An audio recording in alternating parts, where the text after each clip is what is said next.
नमस्कार दोस्तों, dialogue with Rupen के एक और एपिसोड में आप सबका स्वागत है। आज मैं आया हूँ मनु की नगरी मनाली में और यहाँ एक प्यारा सा गांव है वशिष्ठ। वशिष्ठ गांव में एक बेहतरीन योगशाला निकली है जिसका नाम है मनाली योगशाला। और आज हम बात करेंगे मनाली योगशाला के फाउंडर और ओनर मिस्टर रजत ठाकुर जी से। नमस्कार रजत जी। नमस्कार जी। कैसे हैं आप? मैं ठीक हूँ, thank you for having me. सबसे पहले तो आपको बहुत बहुत मुबारक हो। आपने एक यूनिक चीज़ आप यहाँ पे कर रहे हैं। जब मुझे पता चला कि मनाली के लोकल हैं जो यहाँ पे योग सिखा रहे हैं, पहले तो मुझे यकीन नहीं हुआ कि आप लोकल हैं। आपकी फ़ोटोज़ देखी मुझे लगा कोई फॉरेनर है फिर पता चला कि नहीं, आप लोकल ही हैं। तो सबसे पहले तो मैं आपके बारे में जानना चाहता हूँ, आपने योग का रास्ता क्यों चुना? खैर, मैं ये पूछना चाहूँगा कि आपने योग का रास्ता क्यों नहीं चुना?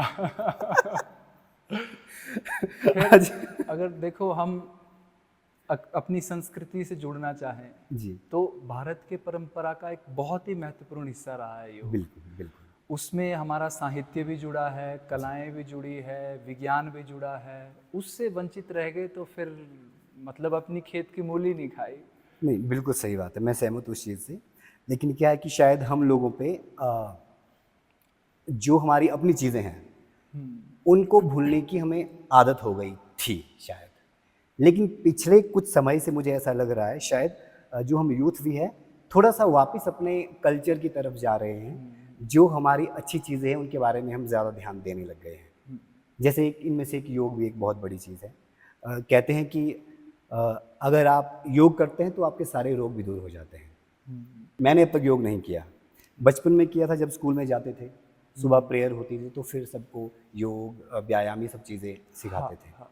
उसके बाद मैंने सच कहूँ तो कभी योग नहीं किया और आज मैं ये चीज़ मिस भी बहुत करता हूँ क्योंकि मुझे सर्वाइकल की बहुत ज़्यादा प्रॉब्लम है। अब मुझे ये भी पता है कि सर्वाइकल को ठीक करने का सबसे उचित माध्यम है योग।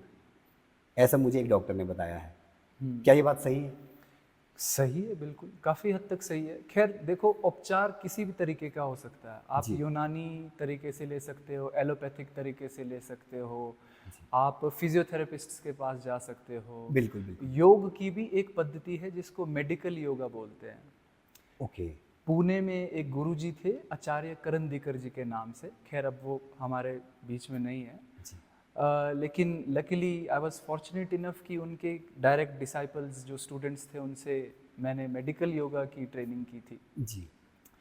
तो बेसिकली वो अभी भी पुणे में उन्होंने कबीर बाग मठ संस्थान करके एक इस्टेब्लिश की है फाउंडेशन, ओके, जहाँ पे वो तमाम मस्कुलोस्केलेटल इश्यूज को ठीक करते हैं। ओके।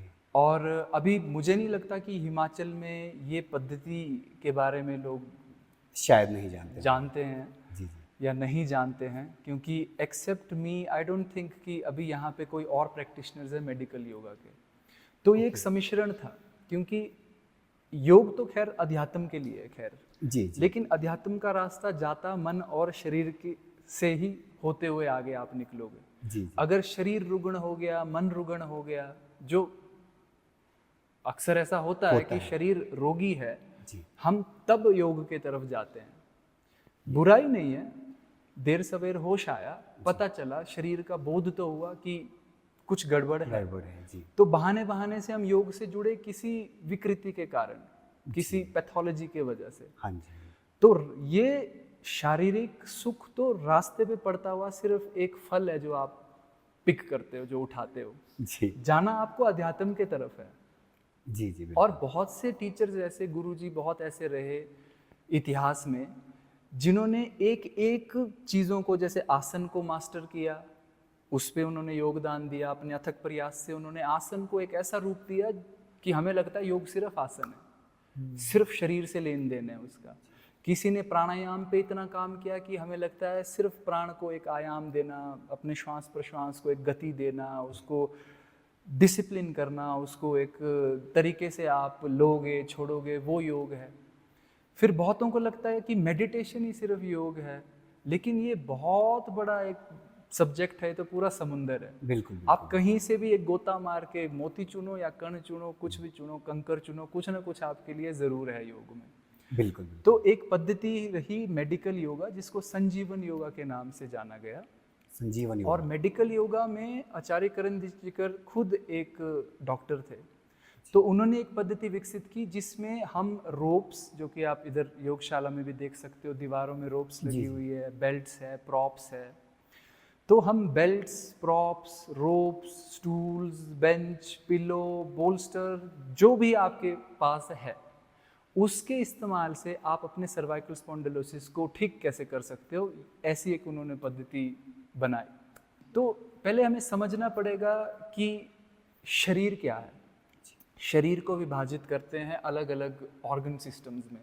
जैसे सर्वाइकल स्पॉन्डिलोसिस, जब स्पॉन्डी शब्द आ गया तो know that it has something to do with the bones, अस्थि धातु की बात हो रही है जब स्पॉन्डी शब्द आ गया, या ऑस्टियो शब्द आ गया, जब जैसे ऑस्टियोपोरोसिस जी। या ऑस्टियोआर्थराइटिस, ओके। तो समझना स्पॉन्डी या ऑस्टी कहीं आया तो हड्डियों की बात हो रही है। सर्वाइकल स्पॉन्डिलोसिस, लोसिस जो शब्द आता है, लोसिस का मतलब है कि कोई बदलाव देखने को मिल रहा है आपको गर्दन में, अब जो गर्दन की हड्डियां हैं जिसको हम सर्वाइकल बोलते हैं। जी। तो हमारी मेरुदंड जो स्पाइन है उसमें अनेक अनेक कर्वेचर्स है। बिल्कुल। पहला कर्वेचर जो है वो है सर्वाइकल का, जिसको हम बोलते हैं एक लॉर्डोटिक कर्वेचर। ओके। उसके बाद हम थोरेसिक के पास जाते हैं। थोरेसिक स्पाइन के ठीक आगे मेरा वक्ष है, मेरे फेफड़े हैं, मेरे हृदय है, वो काइफोटिक स्ट्रक्चर में है। और नीचे जाओगे तो लोअर बैक पे आए, लोअर बैक लंबर रीजन है आपका, जिसको लंबर बोलते हैं। जी। फिर आपका सेक्रम और कॉक्सिक्स आया, जिस सेक्रम पे आपका पेल्विस जुड़ा हुआ है। तो स्पाइन जब हम पैदा हुए थे तो उस कर्वेचर के साथ नहीं पैदा हुए थे। जब हम माँ के गर्भ में होते हैं तो शिशु की जो स्पाइन होती है वो एक ही सी कर्वेचर में होती है। Yes yes. तभी देखोगा आपने कि बच्चे को उठाते हो गोद में तो सर कहीं भी डोल जाता है। हाँ। तो आपको सर पकड़ना पड़ता है इनिशियल 2 या 3 महीने के लिए। You have to be very precautious with what you are doing with the head, yes yes. है ना। फिर बच्चे को टमी टाइम मिलता है दूसरे या तीसरे महीने में, और फिर वो सर उठा के देखना शुरू करता है कि माता कहाँ है, पिता कहाँ है, इधर उधर की उसको हलन चलन दिखती है, रंग दिखते हैं। तो उस समय वो पोस्टीरियर चेन को एंगेज करके उसमें स्ट्रेंथ गैदर करता है, वो मसल्स डेवलप होती है, जिसकी वजह से सर्वाइकल का एक कर्वेचर बनता है। ओके। थोरेसिक में वही कर्वेचर रहता है, सी शिफ्ट। भगवान बड़े कमाल के आर्टिस्ट हैं, उन्हें पता है कि आगे ही हमारा स्टर्नम है, रिब केज है, वहाँ पे हार्ट है, लंग्स हैं, तो वहाँ पे कोई ऐसी चीज़ है जो फूलती है, इन्फ्लेट करती है जब आप श्वास भरते हो, और डिफ्लेट करती है जब प्रश्वास छोड़ते हो। तो वहाँ के लिए हमें स्पेस चाहिए थी, तो वहाँ पे सी कर्वेचर ही रहता है। और छाती के आगे भी सी कर्वेचर है, तो वक्ष जो हमारा रिब केज है, it is spacious in nature. Lower back का कर्वेचर जो है वो भी लॉर्डोटिक है। तो लोअर बैक और सर्वाइकल ये दोनों हम लेके नहीं आए थे, ये हम में ऐड ऑन हुए। जब बच्चा 5वें, 6ठे या 7वें महीने क्रॉल करना शुरू करता है तो लोअर बैक का कर्वेचर डेवलप होना शुरू होता है, वो हॉर्स पोजीशन में आएगा, ऑन ऑल फोर्स, फिर क्रॉल करता है। अब 2 ऐसे कर्वेचर्स है स्पाइन में जो आप लेके नहीं आए थे। जो लेके नहीं आए वो बिगड़ने के आसार ज्यादा रहते हैं। खास करके since we been intoxicated with cell phones, laptops, अब सब मुंडी झुका के बैठे हैं। मैं गांव में देखता हूँ छोटे छोटे बच्चे, बच्चियां होते हैं, फोन की इतनी लत लगी है कि बिल्कुल नाबालिग उम्र में ही वो झुकी हुई गर्दन लेके बैठे हैं। तो गर्दन का जो सर्वाइकल जो कर्वेचर है, लॉर्डोटिक कर्वेचर है, वो बदला जा सकता है, वो बदल जाएगा अगर उस पर ध्यान ना दे। अगर आप 2400 घंटे सर झुका के देख रहे हो तो वो लॉर्डोटिक कर्वेचर की टेंडेंसीज है कि वो वापस सी कर्वेचर में भी जा सकता है। तो वो उस कर्वेचर में जाने से पहले ना सीधा हो जाएगा। बहुत से लोगों के एमआरआई सर्वाइकल के आजकल हम देखें तो हो क्या रहा है, उसमें एक रिपोर्ट आएगी, lack of lordosis, have lost the curvature of the cervical spine और द लंबर स्पाइन। वो क्यों हो रहा है? क्योंकि आप अति में ले जा रहे हो उस एरिया के मसल्स को। अब मसल्स में जो घट रहा है, जैसे बचपन में घटा था, जिसने हड्डी को ही परिवर्तन कर दिया, एक हड्डी को ही उसने बदल दिया, एक कर्वेचर पैदा कर दिया। आपको नहीं लगता है मसल्स को अगर हम ध्यान से नहीं समझ रहे हैं, हम बॉडीज के सिग्नल को नहीं सुन रहे हैं कि अब बड़े होके भी मसल्स पे जो घटेगा वो बोन्स पे रिफ्लेक्ट होगा?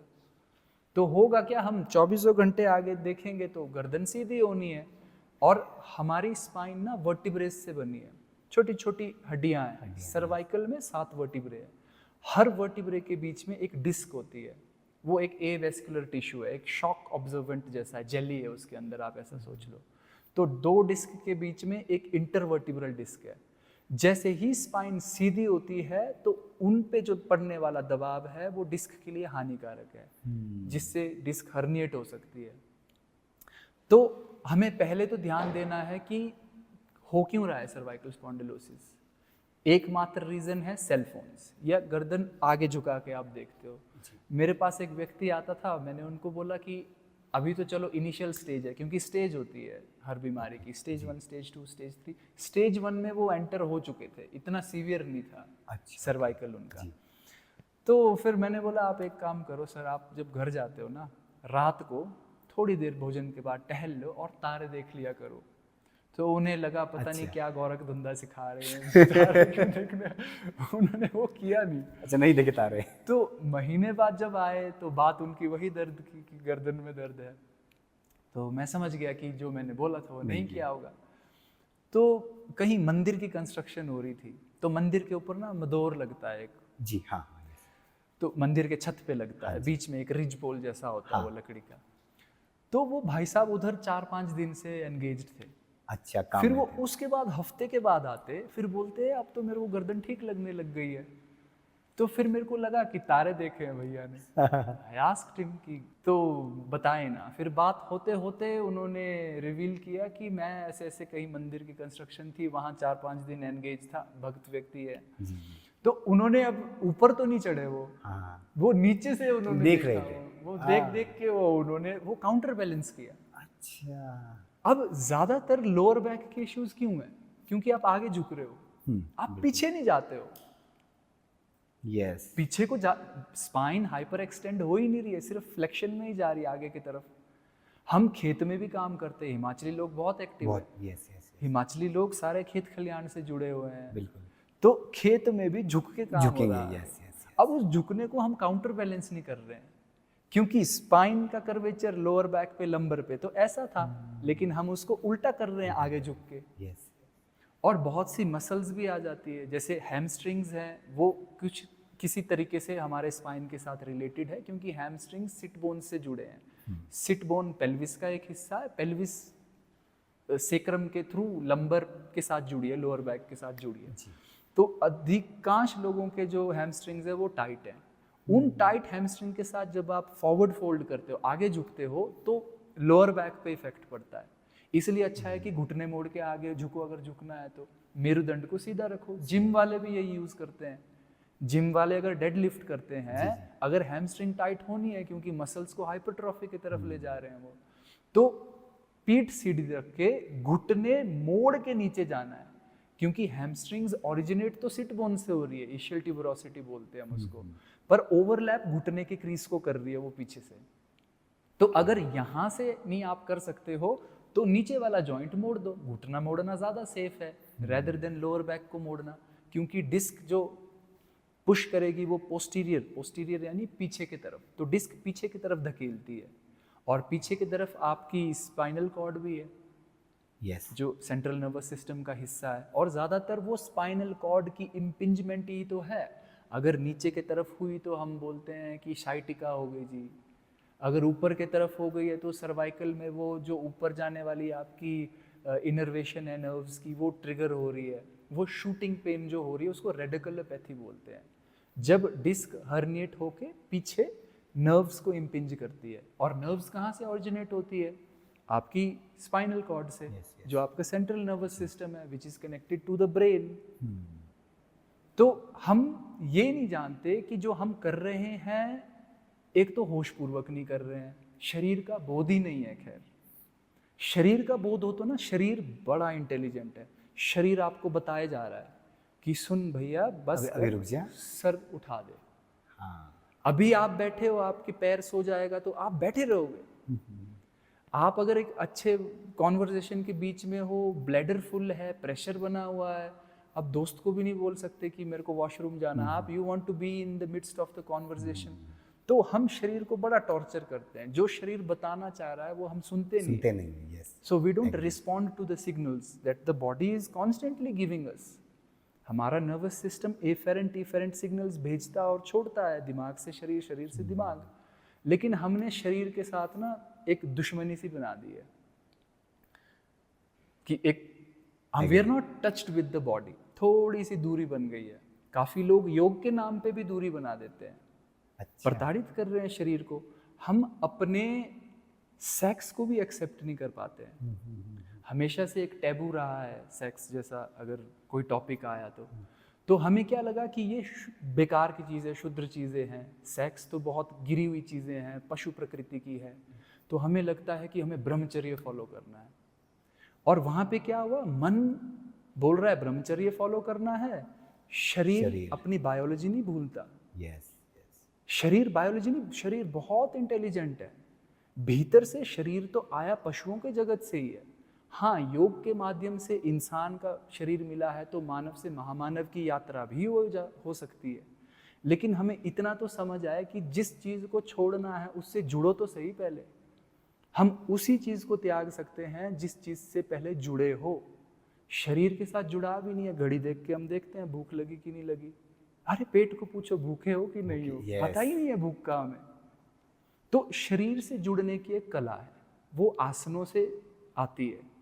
जब आसनों से जुड़ोगे तो पता चलेगा गर्दन है, पैर है। जब पैर लेटरली बाहर जाता है तो हिप्स में कुछ हो रहा है। आप लिमिटेशंस जानते हो शरीर के, आपको पता चलता है शरीर किस तरीके से क्या एंगल में जा पा रहा है, नहीं जा पा रहा है, क्यों नहीं जा पा रहा है, कहाँ ज़्यादा फंसे हो आप। सारे मसल्स थोड़ी ना आपके वीक है, या सारे मसल थोड़ी ना स्ट्रिक्ट और स्टिफ है। तो आसन एक सिर्फ माध्यम है कि आप शरीर को जान सको। इसलिए अभी तो योग सिर्फ आसन बन गया, बुराई नहीं है।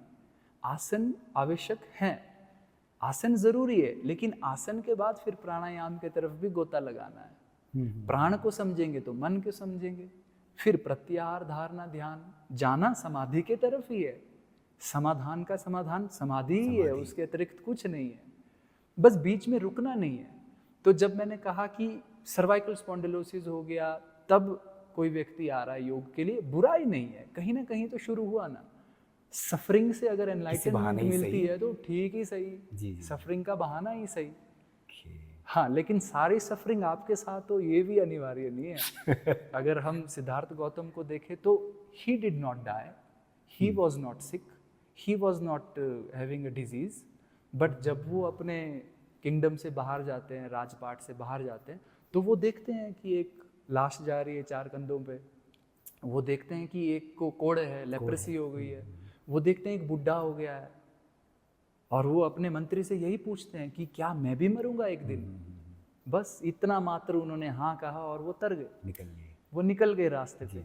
जब मरना ही है तो लेकिन हाँ, मरना ही है तो फिर हम ऐसे कहते हैं कि मजे करो जी, मरना ही तो है, आज नहीं तो कल मौत आनी है। हाँ, बहुत ये गलत मानसिकता है। हमें जीवन मुफ्त में मिला है, इसीलिए ना शरीर की कद्र है ना मन की। दोनों को आपस में लड़ाए रखा है हमने। ना मन शरीर की सुनता, मन कोशिश कर रहा है कि शरीर पे कुछ दबाव डाले। बस उसी 2 पाठन के बीच में हम साबुती नहीं बचते हैं। और एक दिन मृत्यु आ जाएगी, आनी ही है, निश्चित ही है। खैर, बिल्कुल। तो हमें शरीर को सुनना है। अगर शरीर की इंटेलिजेंस के साथ रिलेट करोगे, सुनोगे, शरीर सब बता देता है कि अभी नींद आ रही है, सोना है, अभी भूख हो रही है, खाना खाना है, ये पोस्चर में दुखन हो रही है, दर्द हो रही है तो उठ जाओ या बैठ जाओ। शरीर सब बता रहा है। तो जितनी भी बीमारियां हैं ये इसलिए हुई क्योंकि शरीर की नहीं सुनी। पेट बोल रहा था मत खा ज्यादा भाई, रात को खा रहे हो आप, दबा दबा के खा रहे हो। अब रात को सोना है, सिर्फ बाह्य काम थोड़ी ना रुकते हैं, भीतरी काम भी रुकते हैं। बट आप इतना कुछ खा के सो गए ना, तो नींद में वो क्वालिटी होगी, और शरीर बेचारे को अंदरूनी काम में लगा दिया आपने कि ले भाई मेटाबोलाइजेशन शुरू ही रख, तू डाइजेशन शुरू ही रख। अब बीमारी होनी है, ऑर्गन्स थकेंगे आज नहीं तो कल, पेनक्रिया चोक करेगी, एक दिन बोलेगी नो मोर इंसुलिन, छुट्टी, फिर हमें डायबिटीज हो रही है। हम सुनते ही नहीं है शरीर की, शरीर से जुड़ाव ही नहीं बनाया है हमने। और बात कर रहे हैं हम कि मैं तो आत्मा हूं, शरीर तो छूटना ही है। अरे पहले शरीर तो जान, आत्मा परमात्मा किसने देखा अभी? शरीर से तो जुड़। बिल्कुल। हमारा शारीरिक सुख पहला सुख है जीवन का, शारीरिक सुख।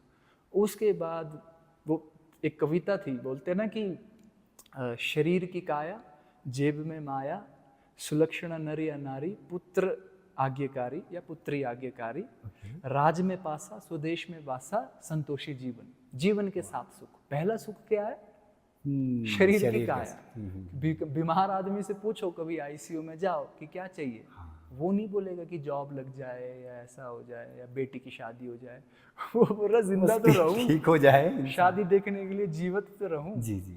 तो शारीरिक सुख प्राथमिकता है, और योग आसनों के थ्रू आप शारीरिक सुख जान सकते हो। और योगा थेरेपी एक डोमेन बन गया है ऑफ ऑल्टरनेट थेरेपी। पहले थेरेपी में हमारे पास आयुर्वेद था, अनेक चीजें थी। खैर वी गॉट कॉलोनाइज्ड, जो भी हुआ, we got washed from our roots. किसी वजह से हम नहीं जुड़े रहे आयुर्वेद से, योग से, तंत्र से, या जो भी पद्धतियां विकसित हुई थी भारत के इतिहास में। और वो लगभग वो 800-1000 साल हम वंचित रहे। हाँ, जो गैप रहा इसमें। जो वो गैप रहा, अब हम वापस जाने की कोशिश कर रहे हैं। बिल्कुल, वापस जाना जरूरी भी है। जी हाँ, वही तो यात्रा है योग की। बिल्कुल। अपने विकृति से संस्कृति की तरफ, फिर प्रकृति की तरफ, फिर स्वभाव की तरफ। तो वहां पे हमारे पास वो मेथड्स थे उपचार के। और अब हमें होश आ रहा है कि अरे सर्वाइकल स्पॉन्डिलोसिस योग से भी तो ठीक हो सकती है। और बहुत से टीचर्स ऐसे रहे जिन्होंने अच्छा खासा काम किया उस दिशा में। तो हम यहाँ पे सर्वाइकल स्पॉन्डिलोसिस हम हफ्ता 10 दिन में हम ठीक कर लेते हैं। Depends on the grade also. मैं ऐसा कोई फॉल्स क्लेम नहीं करूंगा, ग्रेड पे भी डिपेंड करता है। अगर इनिशियल ग्रेड है तो 10-15 दिन या हफ्ता 10 दिन में ग्रेड 1 से आप बाहर आ जाओगे। ओके। ग्रेड 2 में हो, 3 में हो, बहुत सी सर्जरीज बच भी सकती है। Okay. I have nothing against allopath, but allopathy का एक अलग तरीका काम करने का। हाँ, बिल्कुल। Most of the doctors are specialists in medicine and surgeries. Exercise का उन्हें बोध नहीं है, डाइट का भी उन्हें बोध नहीं होगा until and unless न्यूट्रिशन में उन्होंने कुछ मास्टर्स की है, या एक्सरसाइज का तब पता होगा जब थोड़ा बहुत वो फिजियोथेरेपी की तरफ गए हैं, फिजियो की तरफ गए हैं। अदरवाइज डॉक्टर्स तो सर्जन और मेडिसिन स्पेशलिस्ट है। तो आप सर्वाइकल स्पॉन्डिलोसिस, स्पॉन्डी यानी कि हड्डी, लोसिस यानी कि चेंज आया, तो वो हड्डी के कर्वेचर को रीबिल्ड कैसे करें ये नहीं बता सकते। वो आपको लिरिका जैसी दवाई दे के हाँ नर्व टॉनिक दे सकते हैं, ताकि जिस नर्व पे रेडिकुलोपैथी हो रही है, जो मैंने इम्पिंजमेंट की बात की थी, उस नर्व को थोड़ा और स्ट्रॉन्ग कर दो। या पेन किलर्स होगी कि आपकी संवेदनशीलता को ही सुन कर दिया कि आपको दर्द का बोध ही नहीं है, पर वो भी आप नशे में ही हो। खैर, हमने रूट कॉज पे काम नहीं किया ना। सर्वाइकल स्पॉन्डिलोसिस यानी कि कोई चेंज आया है हड्डी में, उसको वापस लेके आओ उस तरीके से। बाहर से तो कुछ हमें करना पड़ेगा ना। जी। तो योग का जो व्यायाम का हिस्सा है, आसनों की पद्धति है जो योग में, अष्टांग योग में आसन सिर्फ एक छोटी सी पद्धति है। तो उसका इस्तेमाल करने से उस आसन में भी अनेकों प्रकार की पद्धतियां हैं। जैसे मैंने मेडिकल योगा बोला, फिर अगर पतंजलि के हिसाब से जाए अष्टांग योग में तो आसन ही नहीं है, वो सिर्फ स्थिरम सुखम आसनम बोल के बात निपटा देते हैं, बोलते हैं प्राणायाम की तरफ जाओ। जी। पर आज के डेट में स्थिरम सुखम आसनम होता ही नहीं है, घुटना ही चिल्ला लेता है कि बाहर निकल भैया इस आसन से। तो बोलने का मतलब आसन में भी बहुत सी पद्धतियां, आयंगर पद्धति है, अष्टांग विन्यास की पद्धति है, हठ योग की पद्धति। हठ योग ने भी आसन की तरफ एक काम किया। हाँ, वो थोड़ी ऊर्जा, शिव और शक्ति के मिलन के लिए किया कि आसन का ऊर्जा पे क्या प्रभाव पड़ता है। बहुत ज़्यादा मस्क्यूस्केलेटल तरीके से काम नहीं किया। एक हठ योगी के पास अगर आप जाओगे और आप बोलोगे सर्वाइकल हो गया, तो बहुत कुछ नहीं हो सकता, क्योंकि हठ योग में सर्वाइकल स्पॉन्डिलोसिस के लिए कुछ नहीं है। वो तो मत्स्येंद्र नाथ के जो नाथ संप्रदाय थी वहां से आगे फैला है। और मत्स्येंद्र नाथ एक तांत्रिक रहे हैं, तंत्र से वो जुड़े रहे हैं, तो तंत्र का ही एक हिस्सा योग भी निकला। ओके। तो वो देखते हैं कि शिव और शक्ति कहीं बाहर नहीं है, शिव मेरे सहस्त्र पे है, शक्ति मेरे मूलाधार पे है, उन दोनों का मिलन करना है। पुरुष और प्रकृति, ईड़ा और पिंगला, नाड़ियों के साथ भी जोड़ा गया। वो राइट नोस्ट्रल पिंगला है यानी कि शिव, बाएं नासिका आपकी जो लेफ्ट नोस्ट्रल है वो ईड़ा है यानी कि शक्ति, पार्वती। तो उनका सम्मेलन सुषमना है, अर्धनारेश्वरी है, अनेक नाम दिए हमने। जी। एनलाइटनमेंट बोल दिया उसको, कुंडलिनी सुषुम्ना से बह गई ऊपर की तरफ, मूलाधार का मिलन हुआ सहस्त्रा से। अब आप एक हठ योगी से पूछोगे कि सर्वाइकल स्पॉन्डिलोसिस का इलाज है योग में, तो वो नहीं बता सकता। ओके। अब आप और टीचर्स जो हाल ही में ही आए, जिसे साउथ इंडिया के बेलूराम कृष्णमाचार्य सुंदरदास आयनगर, BKS आयनगर के नाम से जानते हैं, उनकी पद्धति थी आयनगर योगा, वेरी हेल्पफुल। योगा के क्षेत्र में जो आसन की पद्धति है उसमें उन्होंने बड़ा प्रयास किया। उनके पास आते स्टिफ लोग थे, इंजर्ड लोग थे, खुद वो सब कुछ कर सकते थे, शरीर उनका बिल्कुल सब करने योग्य था, लेकिन उन्हें लगा जो मैं शेयर ही नहीं कर सकता, दे ही नहीं सकता, तो ये योग किस काम का। तो फिर उन्होंने उस तरफ, उस क्षेत्र में थोड़ी डेवलपमेंट की। Yoga is a constant research and development. ज्यादातर जो योग हम जानते हैं वो क्लासिकल योगा है। जैसे चक्रासन हमने देखा है कि बैक बेंडिंग हो गई, बिल्कुल क्लासिकल चक्रासन है। अब बहुत से लोग तो क्लासिकल पोस्चर कर ही नहीं सकते क्योंकि लाइफ स्टैग्नेंट है, स्टिफ है, तो उनके लिए हमारे पास प्रॉप्स होते हैं। आयनगर जी ने प्रॉप्स की तरफ बड़ा काम किया। अब स्पेशली अगर हम थेरेपेटिक योग के तरफ जाए, उसमें कुछ योग की पद्धतियां ऐसी है जो आयुर्वेद से जुड़ी है।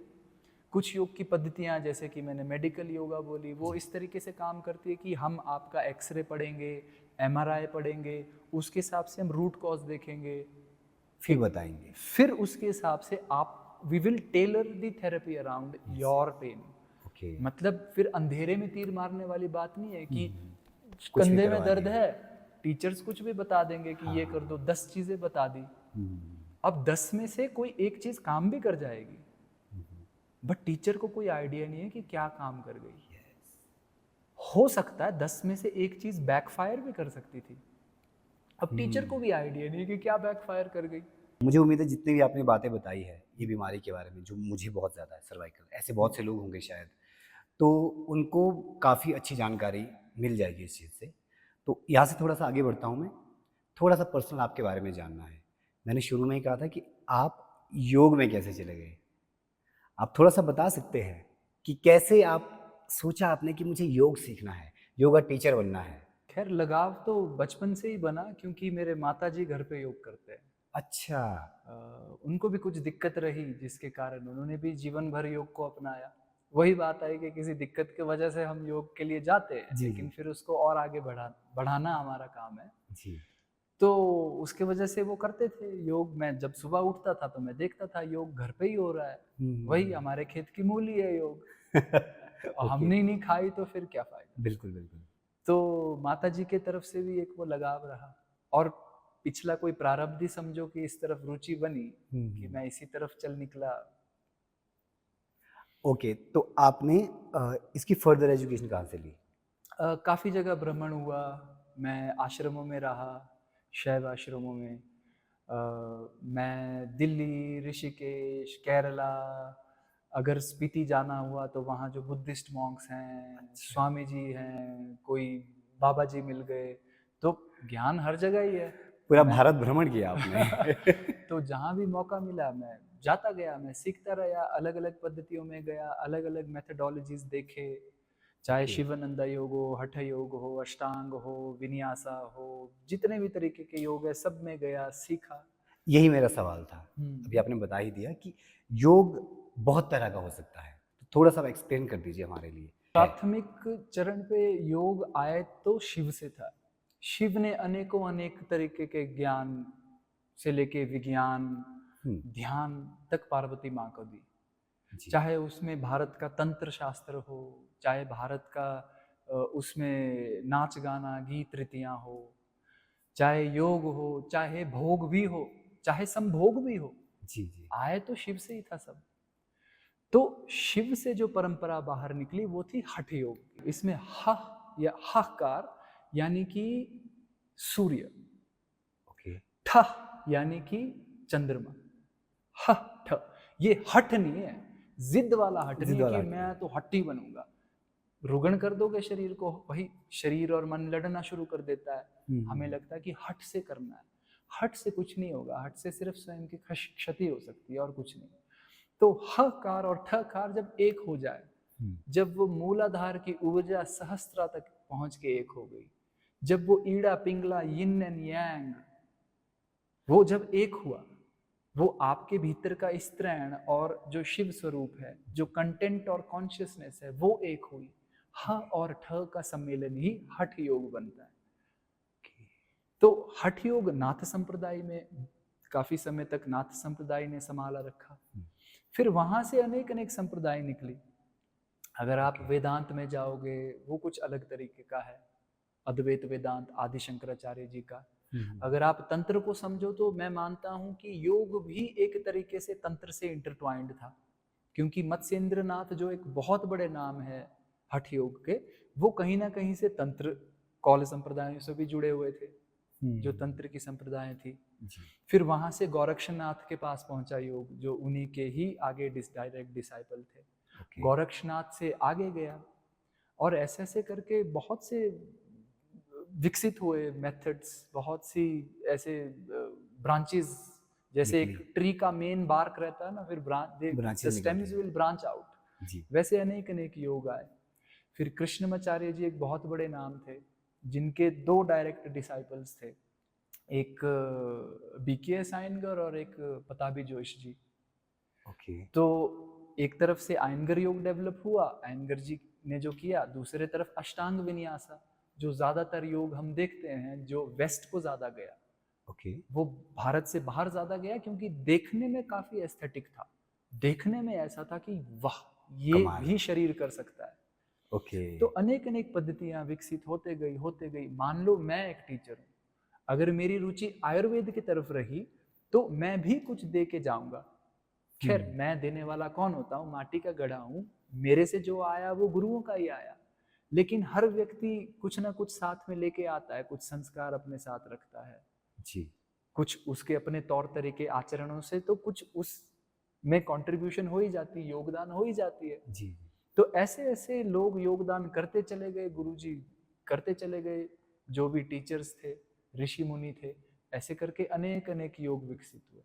लेकिन सबका एकमात्र गोल था टू बी एनलाइटेंड, मन और शरीर के पार की यात्रा, अध्यात्म की यात्रा, उसके लिए योग था। योग के जरिए अध्यात्म। सफरिंग तो है, जीवन पीड़ा है, जान लो। शायद देखने वाले बहुत से लोग बोलेंगे जीवन पीड़ा नहीं है, मजे ही मजे हैं। पूछो मजे क्यों है, वो बोलेंगे गाड़ी है, बंगला है, माँ बाप भी जिंदा है। जिस चीज को आपने गिन लिया मजों में, जब वो नहीं होगी तो दुख आएगा। बिल्कुल, सिक्के के 2 पहलू है, सुख और दुख जी। दुख तो होना ही है, मैं तो मानता हूं सुख भी दुख ही है, बस परिचय सुख का देके आता है, बट पीछे से तो दुख ही है वो जी जी। तो मन जो रूट कॉज मैं मानूंगा कि सफरिंग, मन ही सफरिंग है। खैर, मन सफरिंग ही तो है। तो मन के पार जाने का रास्ता था योग, कि मन के पार की यात्रा कैसे की जाए। जी, तो अनेक अनेक मेथड्स हैं, आप किसी को भी फॉलो कीजिए। अगर आपका शरीर रुग्ण है तो आप थेरेपेटिक योगा की तरफ जाके हठ योग की तरफ निकल जाइए, या अष्टांग योग की तरफ निकल जाओ। हठ योग थोड़ा अलग हुआ, अष्टांग थोड़ा अलग हुआ। हठ योग में आसन थे, बट अष्टांग योग पतंजलि जी की जो पद्धति थी, उसमें ज्यादा आसनों की बात नहीं की गई है। प्राणायाम हठ योग में भी आए, ज्यादातर नाड़ी शोधन जैसे प्राणायाम, सूर्य भेदी, चंद्र भेदी, भस्त्रिका, कपालभाति, षट क्रिया का एक हिस्सा है हठ योग में। मुद्राएं जो आई, बंद आए, मूलबंध, जलंधर बंध, उड़ियान बंध, ये सारी चीजें हठ योग की देन है, और काफी तांत्रिक मेथड्स लगते हैं ये। अष्टांग योग अलग था। अष्टांग योग में प्राणायाम सिर्फ ये था कि आप अगर योग सूत्र पढ़ते हो, योग सूत्र हमारे 6 दर्शन में से एक दर्शन है। हमारे पास 6 दर्शन है जिनको आस्तिक दर्शन माना गया, जैसे कि मीमांसा, वेदांत, आपका योग आ गया, सांख्य आ गया, उसमें वैशेषिक आ गया। ऐसे 3 और थे जो नास्तिक दर्शन में गिने गए। एक बौद्ध जी का जो था, बुद्ध जी का जो दिया गया धम्मपद, चारवाक जी के दिए गए थे, और एक जैन मुनि महावीर के। अच्छा, तो ऐसे हम 6 गिनते हैं, 6 दर्शन, उनमें से एक था योग दर्शन, योग सूत्र। पतंजलि ने व्याकरण महाभाष्य दिया, आयुर्वेद संहिता दिया, और उसके साथ साथ योग दर्शन भी दिया, योग सूत्र। ओके। उसके हिसाब से अगर आप प्राणायाम समझोगे तो वो कहते हैं कि सिर्फ जो श्वास भीतर आई भीतर रोक लो, अभिहंतः वृत्ति, श्वास प्रश्वास बाहर गई बाहर रोक लो, बाह्य वृत्ति, वो ही प्राणायाम है। ओके। क्योंकि श्वास और मन जुड़े हुए हैं। मन विचलित हुआ, श्वास विचलित हुआ, श्वास पे परिवर्तन आया, मन पे भी परिवर्तन आया। मन को शांत करना हो तो श्वास को शांत कर दो, तो बाहर रोके रखो श्वास को, जरा कुछ समय रोके रखो, देखो क्या होता है। जो सारी उथल पुथल थी मन के विचार थे वो एकदम विलीन हो जाएंगे।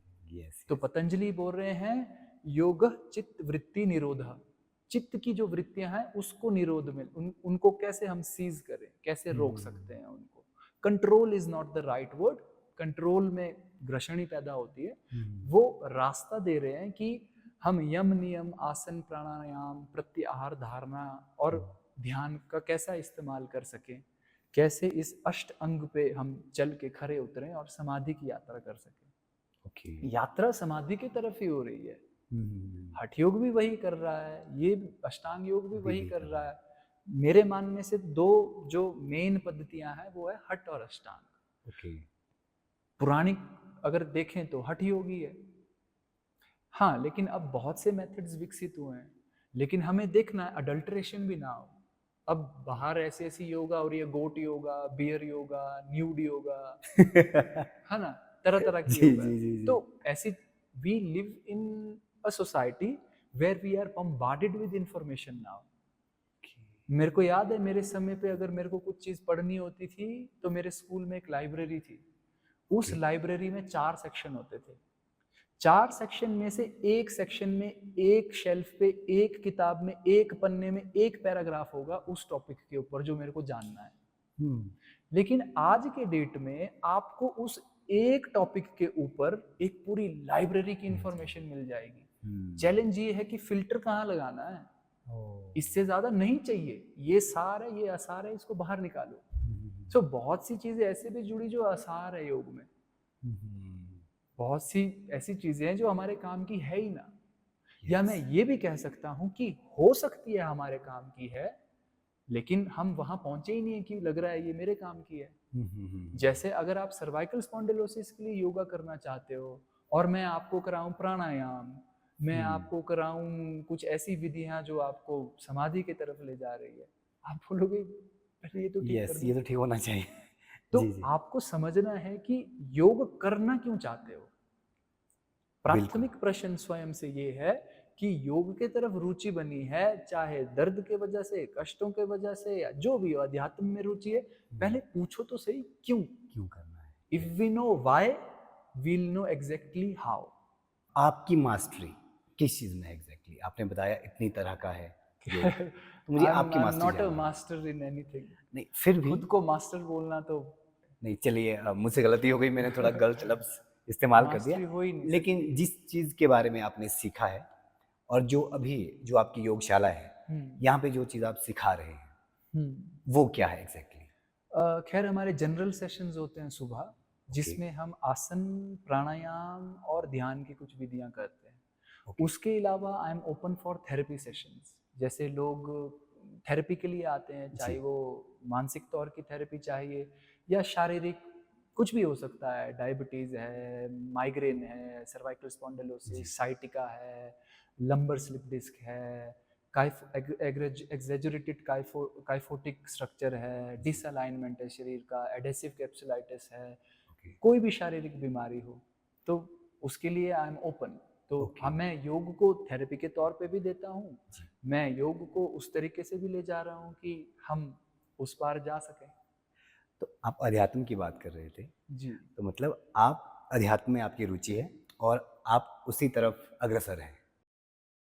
लेकिन क्या ये पॉसिबल है कि आप जैसे अभी आप यहाँ पे एक कहते हैं ना संसारिक जीवन जी रहे हैं, उसके साथ साथ आप अध्यात्म के बारे में सोच रहे हैं और आप उस चीज़ को प्रैक्टिस कर रहे हैं, ये पॉसिबल है होना? बिल्कुल पॉसिबल है। हम अगर जहाँ पे इंटरव्यू हो रहा है वशिष्ठ जी के भूमि में, वशिष्ठ ऋषि जी की पत्नी अरुंधति जी थे, जी। शिव जी की पत्नी पार्वती जी थे। तो सामाजिक जीवन में रह के भी हम उस तरफ की छलांग लगा सकते हैं, सिर्फ तैयारी की आवश्यकता है। आप निराकार से आकार में आए, आकार में आए हैं तो किसी से आओगे, कुछ संस्कार पड़ेंगे, मन बुद्धि चित्त अहंकार निर्मित होगा, लेकिन उससे पार जाने की तैयारी करनी है। समाज के बीच में ही हो सकती है, वरना अकेले तो आप किसी गुफा में बैठ जाओ हिमालय में, समाज से दूर भगौड़े भाग जाओ, लेकिन क्या फायदा? वो भी वहां बैठ के कुछ ज्यादा अलग नहीं विचार रहे होंगे, यही सोच रहे होंगे कि लड़का मेरा दुकान लगाया होगा आज कि नहीं होगा, मेरी पत्नी की सास से बन रही होगी कि नहीं बन रही होगी, मेरी बेटी की शादी के लिए कोई वर मिला होगा कि नहीं। वो भी समाज लेके वहां एकांत क्षेत्र में भी पहुंचो, भीतर समाज ही है, जी जी जी। तो अध्यात्म तो वहां अकेले भी नहीं हो सकता ना। तो असली में समाज के बीच में रह के अगर आप सीख रहे हो तो ज्यादा अच्छा आप उस तरफ जा सकते हो, क्योंकि जो जैसे हो वहीं हो जाओ। भोग से योग की यात्रा करो, किसी चीज को सप्रेस मत करो, ये मत सोचो कि मुझे जो मिला है वो पर्याप्त नहीं है, कुछ चाहिए या कुछ छोड़ना पड़ेगा। यही तो मन का वहम है। जो मिला है, जो है, वहां नहीं रहना चाहता मन। बिल्कुल। अगर ध्यान की कोई विधियां दे दें तो हमें लगता है कि यार ये तो बड़ी आसान है, सिर्फ श्वास प्रश्वास देखने से मैं बुद्ध हो जाऊंगा, हो ही नहीं सकता, पक्का मेरे गुरुजी ने मेरे को झूठ बोला है। मन करेगा नहीं। या फिर दूसरा ऑप्शन मन का ये है कि ये तो बहुत मुश्किल है, जन्म जन्मांत लग जाएंगे तब जाके मैं बुद्ध हो सकता हूँ, एक जीवन में विपासना करने से कुछ नहीं होगा। मन एक्सट्रीम्स लेगा, फंसाए रखेगा, क्योंकि ध्यान मन की मृत्यु है। और कौन मरना चाहता है? मन भी नहीं मरना चाहता है जी, है ना। इंग्लिश में माइंड बोला गया है, लेकिन हम मन बुद्धि चित्त अहंकार विवेक, हम अनेकों हमने चीजों का विश्लेषण किया है बहुत अच्छे से कि कोश है, मनोमाया कोश है, मनोमाया कोश की भी हमने बहुत से हिस्से बनाए, सिर्फ माइंड बोल के नहीं निपटाया गया है। अगर हम मन को भी देखें तो उसमें भी बहुत से इंप्रेशंस है, कंडीशनिंग्स है, संस्कार पड़े हुए हैं उसमें, उसका एक अहंकार निर्मित हुआ है। तो अहंकार निर्मित होगा ही, we are bound to be egoistic, लेकिन उससे पार की यात्रा करनी है। एक कहानी ना, एक अब्राहमिक कहानी बड़ी प्यारी है, प्लीज बताइए। आदम और हवा, एडम एंड ईव। तो वो भगवान के पुत्र और पुत्री है, नगन रहते हैं वो। ओके।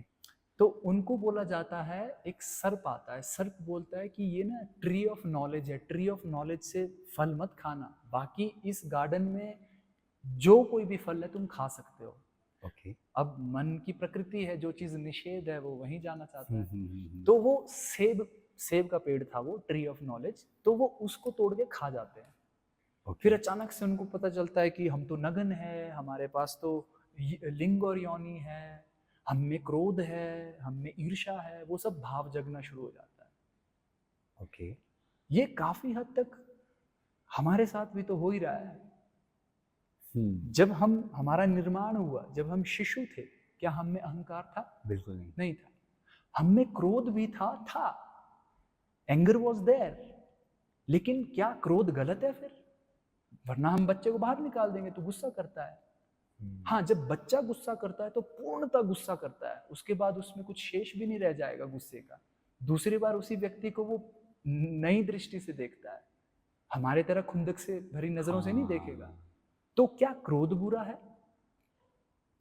या बच्चा बुरा है? Then we were bound to eat the fruit of knowledge. बीच में वो समय आया जब हमने वो फल खा लिया, होगा ही। फिर हमें पता चला समाज है, उनका एक दृष्टिकोण है, हम स्कूल गए, हमारा अहंकार निर्मित हुआ, वो होना ही है, हम बीच में फंसे हुए हैं। फिर एक तरफ वो बुद्ध पुरुष, वो महान आत्माएं भी हैं जो क्रोध के पार हो गए। बच्चा भी क्रोध अहंकार ईर्ष्या इसके पार है, पर वहां पे इग्नोरेंस एक तथ्य है, इग्नोरेंस है, क्योंकि उन्हें पता ही नहीं है सही गलत है क्या, इसलिए वो उसके पार है। इसलिए अगर हम जस्टिस जुरिस्डिक्शंस भी देखें तो 18 साल से पहले आपको उम्र कैद थोड़ी ना होगी, फांसी की सजा थोड़ी ना होगी। तो वो जो बच्चा है वो इनोसेंट है, बट वो इनोसेंस इग्नोरेंस से आ रही है, क्योंकि उसे बोध ही नहीं है किसी चीज का, वो अबोध है। फिर बीच में we ate that fruit, tree of knowledge. वो ज्ञान ही हमें, हमारी बेड़ियां हैं, वो फंसाए रख रहा है कि मैं कुछ हूं, मेरा अहंकार है, मेरे को गुस्सा आता है, गुस्सा कंट्रोल करो। कंट्रोल मत करो, गुस्से को साधो। कंट्रोल शब्द ही गलत है, इसीलिए हम बोलते हैं ना क्रोध को साधना है। साधना है। साधना शब्द आता है, नियंत्रित शब्द नहीं आता। नियंत्रित करना है क्रोध को, या दमन करना है क्रोध का। उससे पार की यात्रा अगर हो गई, जो योग सिखा रहा है, इस जीवन में हम योग कर सकते हैं। हम वो बुद्ध पुरुष की तरफ की छलांग लगा सकते हैं, जहां पे वो उस मन के पार ही चले गए। जो वेद भी थे, ज्ञान थे, वेद भी वेदांत हो गए, उसका भी अंत हुआ। जो सिद्ध थे, सिद्ध का भी सिद्धांत हो गया। जो एक था, एक का भी एकांत हो गया, उस एक का भी अंत हो गया जी। अब अगर हम बच्चे और बुद्ध पुरुषों को देखें, वो एक जैसे लगते हैं, चेहरे में वही मासूमियत। बट हाँ, मासूमियत में फर्क है। वहां पे इनोसेंस है, but because of ignorance. Yes. Buddha पुरुषों में इनोसेंस है बिकॉज ऑफ विजडम। तो बीच का वो फ्रूट, वी आर बाउंड, हमें गुजरना है उस चीज से। जो हम है वो भूलने के लिए हम बने ही हैं। हम भूलेंगे अपने असली सच्चित आनंद स्वरूप को, कि मैं सत्य हूं, आई एम द ट्रुथ, मैं चित्त हूं, आई एम द कॉन्शियसनेस, मैं आनंद हूं, आई एम ब्लिस। जैसे हनुमान जी भूल गए थे अपनी शक्तियां, फिर जामवंत जी ने बताया, रास्ता दिखाया। जामवंत जी योगी रहे होंगे, उन्होंने बोला तू जा, तू उड़ सकता है, समुद्र पार की छलांग लगा सकता है। बस वो बीच की यात्रा है। तो चाहे हम अब्राहमिक रिलीजन से सीखें या रामायण से सीखें, सीख यही है कि हम मध्य में फंसे हुए हैं, पीछे की यात्रा हो नहीं सकते। बच्चे तो फिर से नहीं बनोगे। बिल्कुल। इग्नोरेंस तभी हो सकती है जब आगे का पता ही नहीं था, नॉलेज मिला ही नहीं था। जी। अब नॉलेज तो मिल ही गया है, अब सिर्फ आगे की यात्रा की जा सकती है। आए हम पशुओं के जगत से हैं, फिर मन विकसित हुआ। अब मन विकसित हुआ, ज्ञान आया, अहंकार आया, संस्कार पड़े हमारे ऊपर। अब उन संस्कार, मन, बुद्धि, चित्त, उससे भी पार की यात्रा करनी है। अब हम पशु से मानव हैं, मानव से महामानव की यात्रा ही योग है। यस। तो अगर अध्यात्म के दृष्टिकोण से देखें तो we are bound to be where we are. Suffering होनी ही होनी है, मन सफरिंग करवाएगा। उसको ना इस तरफ नींद है, ना उस तरफ नींद है। उसीलिए, पर हाँ, जाग गए और इतना जान लिया कि जीवन में दुख तो है। तो अगर आंख खुली तभी सवेरा, जाओ योग की तरफ, लगाओ छलांग, जैसे महावीर ने लगाई, बुद्ध ने लगाई, चारवाक ने लगाई हो, कपिल जी ने लगाई हो, वशिष्ठ जी ने लगाई हो, पतंजलि ने लगाई, गोरख ने लगाई। जाओ उस रास्ते, कृष्ण जी के रास्ते, राम जी के रास्ते निकलो, वरना वहीं फंसे रह जाएंगे। पीछे की यात्रा तो नहीं हो सकती, बच्चे तो नहीं बन सकते, बिल्कुल नहीं हो सकती। आगे की यात्रा ही हो सकती है, मानव से महामानव की यात्रा। तो वो अध्यात्म योग सिखा रहा है। और योग में कोई चीज सही गलत नहीं है, कंसीडर एवरीथिंग। फिर लड़ाई में मत लग जाओ कि शरीर शुद्र है। शरीर देखो, हमने शरीर को भी विभाजित किया है कि यहाँ नाभि से नीचे का जो एरिया है वो गंदा है, नाभि से ऊपर का अच्छा है। इसलिए हमने बुद्धि को बड़ा सजाया, बुद्धि को ही विकसित किया, पर हृदय से जीना भूल गए। बुद्धि से ज्यादा चलते हैं। बुराई नहीं है, ठीक है, मदद करेगी आपकी, लेकिन हम जब भिखारी को देखते हैं तो क्या बोलती है भीतरी तरंगे? या तो हम ये बोलेंगे कि यार देश में भिखारी क्यों हैं, इनका कुछ करना पड़ेगा, हम ठीक कर सकते हैं, लॉज ऐसे होने चाहिए, इस क्षेत्र में भिखारी। आप बहुत लॉजिकली सोचते हो, लेकिन अगर हृदय से चलोगे तो तत्क्षण कुछ भला कर सकते हो। इतना ही फर्क है। जी। हम बुद्धि से चलते हैं। जब आपको रेस्टोरेंट में खाना पसंद नहीं आया तो आप वेटर को टरका देते हो। वेटर बोले 2 घड़ी रुको, मैं मालिक को बुला के आता हूँ, उनसे आप अलग टोन में बात करोगे। जितना क्रोध वेटर को दिखाया, उस बेचारे ने तो खाना भी नहीं बनाया था, उतना मालिक को नहीं आप टरकाओगे, जबकि मालिक ने भी खाना नहीं बनाया। क्योंकि जब हम बात कर रहे हैं तो हम किसी स्टेटस से बात कर रहे हैं, पर्दे हैं बीच में, परते हैं। हम अहंकार से बात कर रहे हैं, हम सुपीरियरिटी या इंफीरियरिटी कॉम्प्लेक्स से बात कर रहे हैं। बट वो होना ही है, जीवन का हिस्सा है कि बुद्धि को ज्यादा हमने डेवलप किया। बुद्धि से गिरो नीचे, जरा हृदय की तरफ हृदय जाओ। तक आओ। मीरा हृदय से चलने वाली औरत थी। जी जी। रामकृष्ण जी हृदय से चलते थे। हम्म। कहा जाता है कि माँ काली के इतने बड़े उपासक ना कभी हुआ था ना कभी होगा। होगा। वो माँ काली को जब भोग लगाते थे ना, हाँ। तो भोग को चखते थे। तो जिस क्षेत्र में, जिस मंदिर में वो थे, वहां के लोग इकट्ठे हो गए, यार पागल है ये तो, झूठा किया भोग इसने। लगा रहा है और हाँ, झूठा भोग हाँ, लगाता हाँ, है, हाँ। फूल चढ़ाता है, फूल को भी सूंघ के चढ़ा रहा है। बट वो कहते हैं मैंने अपनी माँ को देखा है, जब मेरी माँ मेरे को भोजन देती थी ना, तो वो चख के देती थी कि मेरे रामकृष्ण के योग्य बना है कि नहीं बना है। हाँ। तो वो हृदय से चलने वाले व्यक्ति है, हमारे समझ नहीं आएंगे। हम बुद्धि को इतना विकसित कर देते हैं, बुद्धि में नॉलेजेबल होने के लिए इतना हमारा योगदान है, इतना हमने उसकी तरफ दौड़ धूप की है कि हृदय को हम कभी समझेंगे ही नहीं। इसलिए हमने अच्छा बुरा बना दिया। यहाँ से नीचे अगर हमारे लिंग है, योनि है, जन इंद्रियां है, तो हमने सेक्स को बुरा बना दिया। आप उससे पार नहीं हो सकते बिल्कुल। जब तक आप उसको एक्सेप्ट ना करो। You have to consider something, accept करो। बाहर से बुद्धि से तो आपने मान लिया मैं ब्रह्मचर्य हूं, लेकिन रात्रि में कोई घटना घटेगी, आपको पता चलेगा कि जनिंद्री ने अपने काम कर दिया। यस। तो मन और बुद्धि और शरीर, अहंकार, उनको जरा पढ़ो, उनको समझो। संसार कोई ऐसी चीज थोड़ी ना है जिससे आपको दूर भागना है, और संसार कोई ऐसी चीज भी नहीं है कि इसी में लगे रहो। संसार ना द्वेष पैदा करने वाली चीज है ना राग, ये तो हमने पैदा किया ना। और द्वेष और राग एक ही है, जैसे सुख दुख एक है। तो जहां हो वहां हो जाओ, जो मिला ही है, जो मिला ही है। अध्यात्म कोई सोच विचार की चीज नहीं है, कोई कोई अलग चीज नहीं है, मिला ही है, विरासत में मिला है। बस भ्रम पकड़ा हुआ है कि मैं नहीं हूं, मैं हूं ही नहीं शिव, मैं हूं ही नहीं बुद्ध। भ्रम ही तो है, वरना हो ही। अष्टवक्र बोल रहा है तुम हो ही जनक। काहे की यात्रा, सारी बाहरी और आंतरिक यात्रा है तो झूठ है। जनक का अलग पर्सपेक्टिव है। हाँ, हाँ। वो हम ब्रह्मास्मि वाले व्यक्ति रहे हैं। वो बोल रहे जो मिला ही है विरासत में, जी जी। तुम सच्चिदानंद हो ही, तो क्या करना है। यस। अब भ्रम है कि मैं नहीं हूं। अब पूछो भ्रम को कैसे हटाएं। भ्रम वो है जो है ही नहीं, बट लगता है। जो है ही नहीं उसको हटाओगे कैसे। जो मिला ही है बस उसके प्रति जाग जाओ। नींद खुली तो तभी सवेरा। तो योग का एक आध्यात्म का तरीका भी है तो उसी के लिए बना हुआ है। लेकिन पहले हमें शरीर से कोई प्रतिस्पर्धा, हमें उसमें लड़ाई में नहीं लगना है। हमें अपने क्रोध के साथ लड़ाई में नहीं लगना है, मन के साथ भी लड़ाई में नहीं लगना है।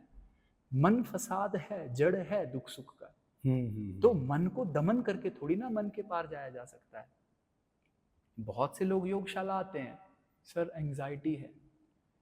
मैं बोलता हूं अगले बार ना एंजाइटी से दोस्ती करके आना, और जैसे जूते बाहर निकालते हो ना, एंजाइटी को बोलना कि थोड़ी देर यहीं रुक जा जूतों के साथ, मैं आती हूं अंदर से।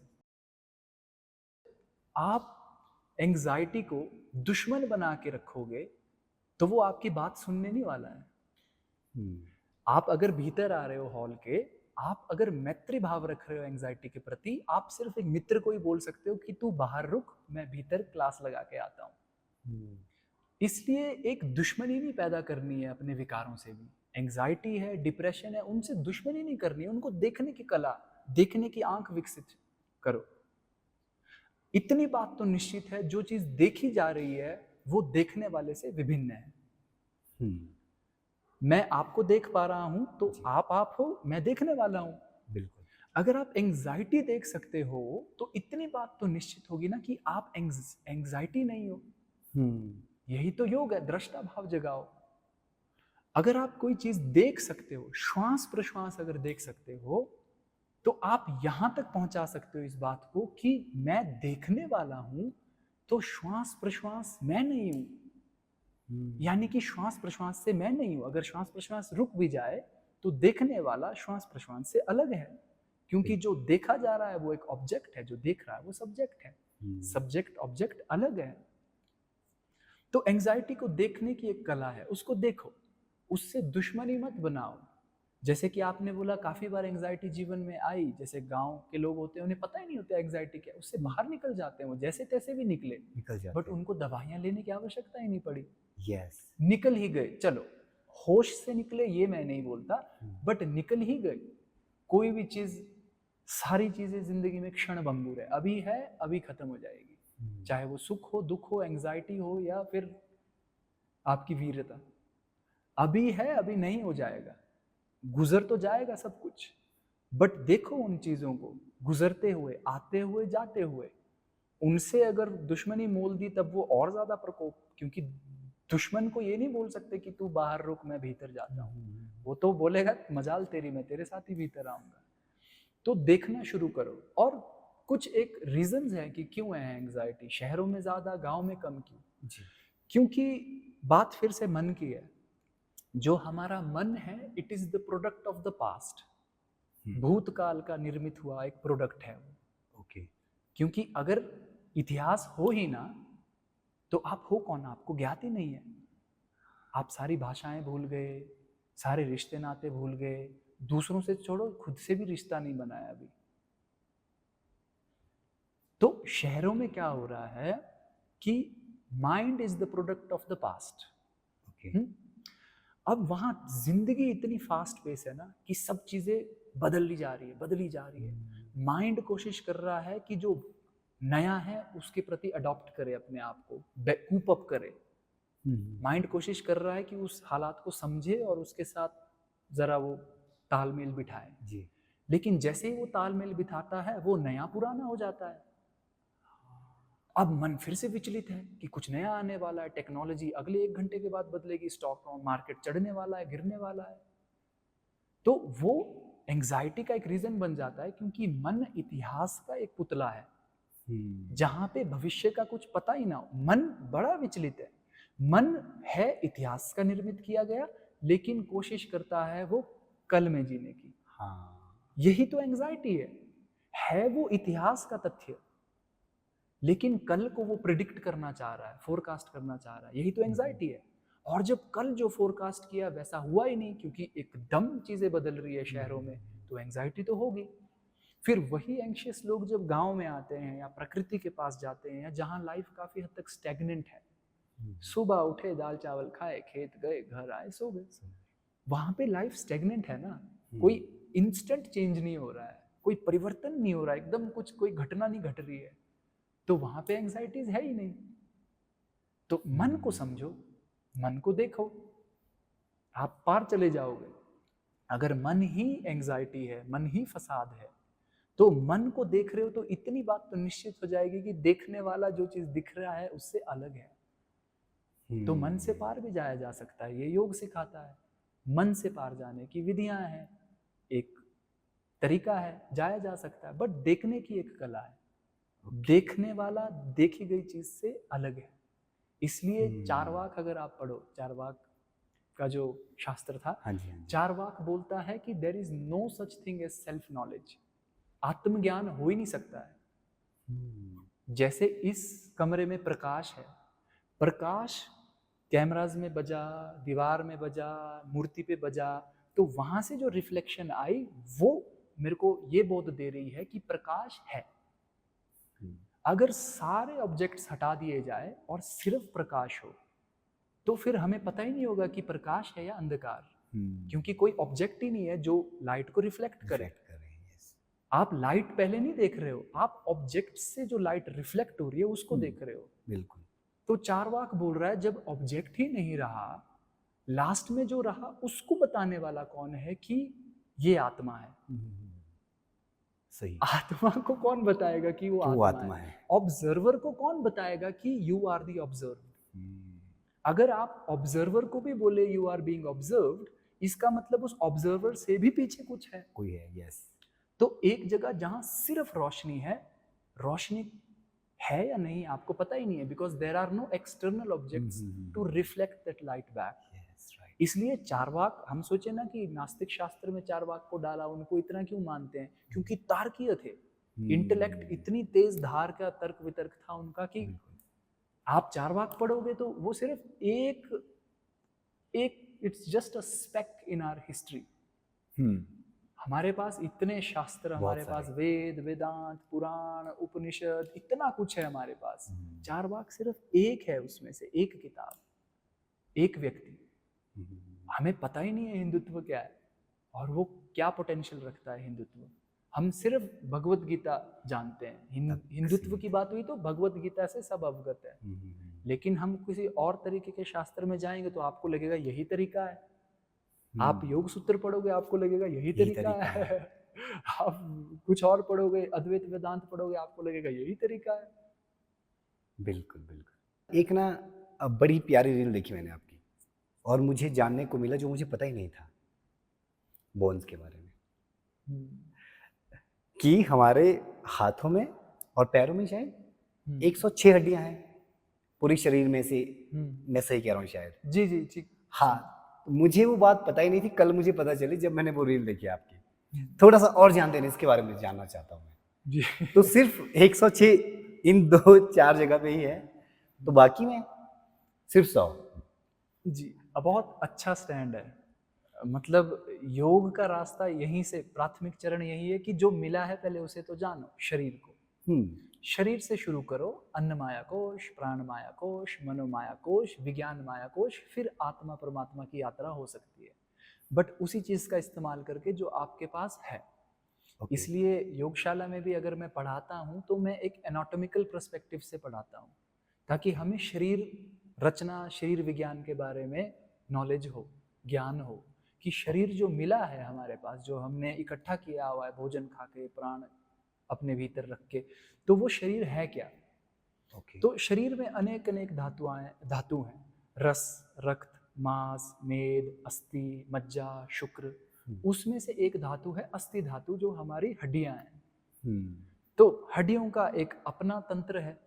जैसे अंग, यानी कि कोई जो अंग है, ऑर्गन्स हैं, जैसे कि अगर हम डाइजेस्टिव सिस्टम की बात करें तो वो अलग अलग अंग से बना ना। उसमें पेनक्रिया है, उसमें स्टमक है, कोलन है, स्मॉल इंटेस्टाइन है, लिवर है, गॉल ब्लैडर है। तो अनेक अनेक अंग जब एक साथ में एक काम कर रहे हैं, उसको हम अंग तंत्र बोलते हैं जी। तो अस्थि धातु भी एक हमारा धातु है जी, हड्डियां हैं। और मस्क्यूलोस्केलेटल सिस्टम अपने आप में एक तंत्र है, एक सिस्टम है जो बॉडी को जीता रखता है। तो जरूरी है थोड़ा बहुत जाने हम हड्डियों को भी, कि हाथों, अगर आप हाथ पूरे दिन इस्तेमाल करते हो, हमें पता हो कि हाँ, खैर मैं बहुत एनाटॉमी में घुसूंगा नहीं क्योंकि बहुत टेक्निकल लैंग्वेज हो जाएगी। जी जी जी। तो उस रील में मैं सिर्फ ये बता रहा था कि हमारे एक हाथ में 27 हड्डी है और एक फुट में, एक पैर में 26 हड्डियां हैं। 26 हड्डी, ओके। तो हाथ से तो हम बहुत कुछ करते हैं, लेकिन बात वही हो जाती है कि नाभि के नीचे जो पड़ा वो जूठा, नाभि के ऊपर सूचा। इसलिए हम पैरों की तरफ ध्यान ही नहीं देते हैं, पैरों की तरफ ध्यान ही नहीं देते हैं, जबकि हाथ के जितना ही बेचारा वो डेलिकेट है, इंट्रिकेट है, इंटेलिजेंट है, वो हाथ के जितना ही काम करने योग्य है। तो पैरों की तरफ हम थोड़ा ध्यान दें, क्योंकि पैरों के रोग फिर पूरे शरीर के रोग बनते हैं। अगर पैर में कुछ दिक्कत हो, फ्लैट फीट होगी, मीडियल आर्च ड्रॉप होगी, बनियन हो गया, तो पैरों की दिक्कत फिर घुटनों में दिखेगी, घुटनों की दिक्कत लोअर बैक पे जाएगी या हिप पे जाएगी। बिल्कुल। तो स्टैंडिंग पोस्चर्स जो आसन में है वो बहुत महत्वपूर्ण है, ताकि आप अपनी चेतना को पैरों तक ले जा सको। पूरे भूमि से अगर हमारे शरीर का एकमात्र हिस्सा जुड़ा है वो है पैर के तलवे, the plantars of the feet. But plantars are the most neglected part of the feet. वहाँ पे इतनी बोन्स हैं, फैशिया है, लिगमेंट्स हैं, टेंडन्स हैं, मसल्स हैं, एपोन्यूरोटिक स्ट्रक्चर्स हैं, उसके बारे में हमें बोध ही नहीं है।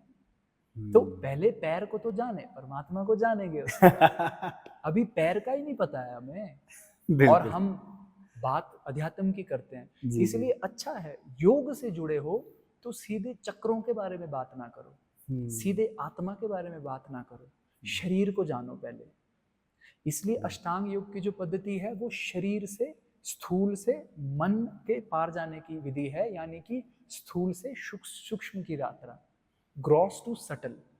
शरीर स्थूल है, जो स्थूल है उसे जानो पहले, फिर सूक्ष्म की यात्रा करो, फिर मन के तरफ, श्वास प्रश्वास की तरफ, भीतरी ऊर्जाओं के तरफ, फिर वो यात्रा की जा सकती है।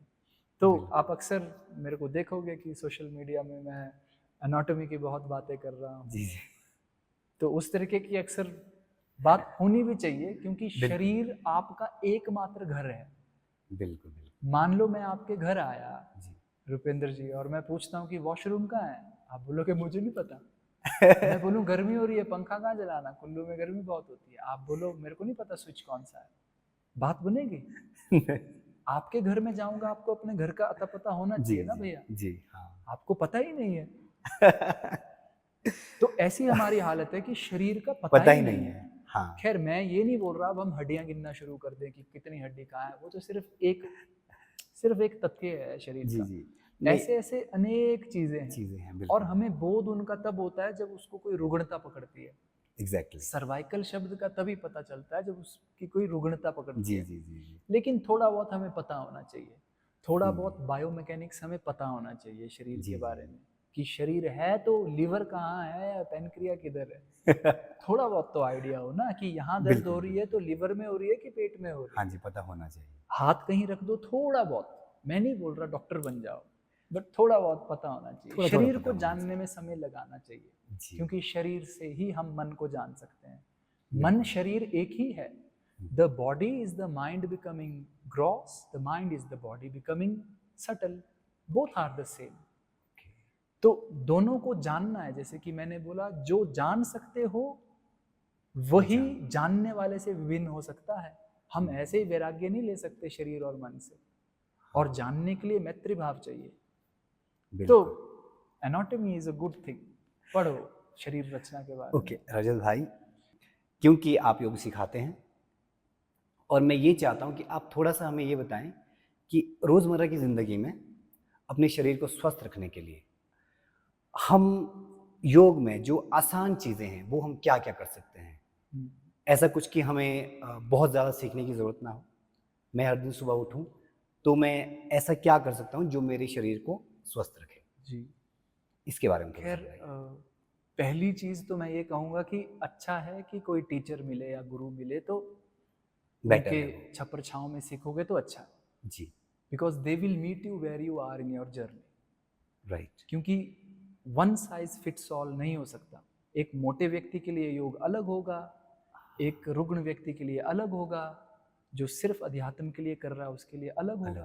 हो ओके लेकिन अगर if I still have to wrap my arms around your question, तो मैं ये बोलूँगा कि सूक्ष्म व्यायाम किया जा सकता है।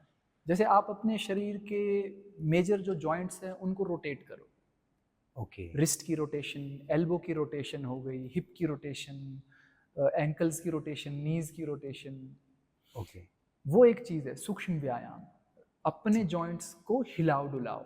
जी हमारे जॉइंट्स में साइनोवियल फ्लूइड होता है, साइनोवियल मेम्ब्रेन्स होती है, लुब्रिकेंट्स होते हैं, जैसे हम बोलते हैं ना घुटने की ग्रीस खत्म हो गई। हाँ हाँ हाँ तो हमारा लिम्फेटिक सिस्टम जो साइनोवियल फ्लूइड डेप्रिशिएटेड है, जो ऑलरेडी एग्जॉस्ट हो गया, उसको वहां से ड्रेन आउट करता है।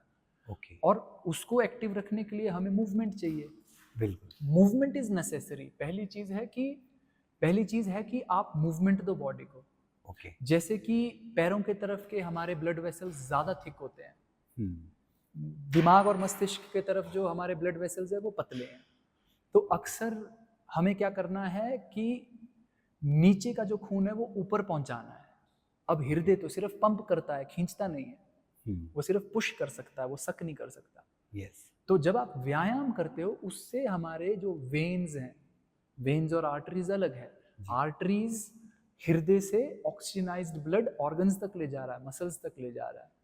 वेन्स डीऑक्सीजनाइज्ड ब्लड, जब वो एक बार उस ऑर्गन को दे दें अपना ऑक्सीजन नरिशमेंट, उसके बाद वेन्स वापस हृदय की तरफ लाती है, फिर हृदय लंग्स से जुड़ के फिर से रेस्पिरेशन के थ्रू उस डीऑक्सीजनाइज्ड ब्लड को ऑक्सीजनाइज करता है। ओके तो व्यायाम इसलिए जरूरी है ताकि जो डीऑक्सीजनाइज्ड ब्लड है वो वापस हृदय तक आए। Now since I told you, heart कभी पुल नहीं करता, सिर्फ पुश करता है, और खास करके पैरों के तरफ। तो जब आप मूवमेंट करते हो उससे वीनस ब्लड वापस हृदय की तरफ जाता है। ओके तो मूवमेंट अगर योग में देखें जो बिना गुरु के अगर हो सकती है, तो मैं सूक्ष्म व्यायाम बता सकता हूँ। सरल है, आसान है। जितने भी जॉइंट्स हैं उनको रोटेट करना शुरू करो, ओके और थोड़ा चलना फिरना शुरू करो। बीमारी कहाँ से आती है? शरीर और मन। शरीर हिलने डुलने के लिए बना है, मन शांत बैठने के लिए। The mind was meant to be still, the body was meant to move, but now the mind is always moving and the body is still. Couch potato. बस शरीर को थोड़ा हिलाओ डुलाओ, व्यायाम करो। हाँ, जो आप काम करते हो वो व्यायाम नहीं है। जैसे कि मैंने बोला खेत खलियान में काम हो रहा है, तो वो व्यायाम थोड़ी ना है। स्पाइन एक ही तरफ झुक रही है। थोड़ा मेरुदंड को हर डायरेक्शन में घुमाओ। Movement of plane of movement होती है शरीर की। जैसे मैं यहाँ हूँ, अगर मैं ऐसे हाथ चला रहा हूँ तो ये एक फ्रंटल प्लेन में काम हो, सॉरी एक सेजिटल प्लेन में काम हो रहा है। ओके, मूवमेंट प्लेन है बेसिकली। मैं आगे पीछे हाथ यूं करूं तो ये एक सेजिटल प्लेन है। अगर मैं इस तरफ से हिलाऊं तो ये एक फ्रंटल प्लेन हो गया। अगर मैं ट्विस्ट करूं तो ये एक ट्रांसवर्स प्लेन है। ओके, जब हम झुक रहे हैं तो हम सेजिटल प्लेन को सिर्फ एक तरीके से हाँ उसको वैसे टारगेट कर रहे हैं। अब उसी को पूरा करो, थोड़ा सा बैक बेंड करो, हल्का सा खड़े खड़े सेक्रम पे हाथ रखो, पीछे झुको, आगे झुको। फिर मेरुदंड को फ्रंटल प्लेन में भी हिलाओ। एक हाथ उठा के एक तरफ को जाओ, दूसरे हाथ उठा के दूसरे तरफ को जाओ। अब रहा ट्विस्ट, हल्का सा ट्विस्ट करो। कुर्सी में बैठे बैठे ट्विस्ट हो सकता है। तो तीनों सेजिटल, फ्रंटल और ट्रांसवर्स प्लेन पे आप मेरुदंड को हिलाओ, आसन जैसा काम करेगा। ये मैं नुस्खे बता रहा हूँ बिना गुरु के। ऐसे तो अच्छा है, क्योंकि हम त्रिकोण आसन करते हैं तो हम एक फ्रंटल प्लेन पे साइड बेंड, लेटरल फ्लेक्शन कर रहे हैं। ओके, बैक बेंड कर रहे हैं या सूर्य नमस्कार कर रहे हैं। सूर्य नमस्कार में स्पाइन में ट्विस्ट है ही नहीं। आपको लगेगा सूर्य नमस्कार सीख लो, हो गया, बात बन गई। पूरा सूर्य नमस्कार सिर्फ सेजिटल प्लेन में हो रहा है। आप सिर्फ फॉरवर्ड फोल्ड और बैक बेंड कर रहे हो। लेटरल फ्लेक्शन तो हुई नहीं, ट्विस्ट तो आए ही नहीं आए, तो बात तो वही हो गई। तो आपको तीनों प्लेन्स में स्पाइन को हिलाना है। थोड़े साइड बेंड्स करो, थोड़ा आगे झुको, पीछे झुको और ट्विस्ट करो। ओके, तो ये रहा शरीर के लिए। मन के लिए सबसे अच्छा ये रहेगा कि हर दिन प्रयास करो, सुबह या शाम जब भी मौका मिलता है, एकांत क्षेत्र में बैठ के, अपने कमरे में ही सही, कहीं जंगल जाने की आवश्यकता नहीं है। अब आपका समय होना चाहिए वो। फोन भी दूर कर दो, फोन बीमारी है इस मामले में। बस 5-10 मिनट सिर्फ आंखें बंद करके जो भी चला है उसको देखो। जो भी चला है, चाहे वो विचार है, चाहे श्वास प्रश्वास है। Drop the illusion of control, drop the illusion of judgements. Imagination में चले जाना है। इमेजिनेशन में चले नहीं जाना है। इमेजिनेशन हो रही है, सिर्फ देखो उसको। ओके, उसमें खो मत जाओ, खोना नहीं है। विचार आएंगे जाएंगे, बस देखो उनको। श्वास प्रश्वास आ रही है जा रही है, बस देखो उसको। बस देखने वाला बन जाओ। देखने की कला ही ध्यान है। तो मन को शांत रखना है, उसके लिए मन शांत होने वाली चीज है ही नहीं। उसके लिए सिर्फ उसको दृष्टा भाव अपनाया जा सकता है उसके प्रति।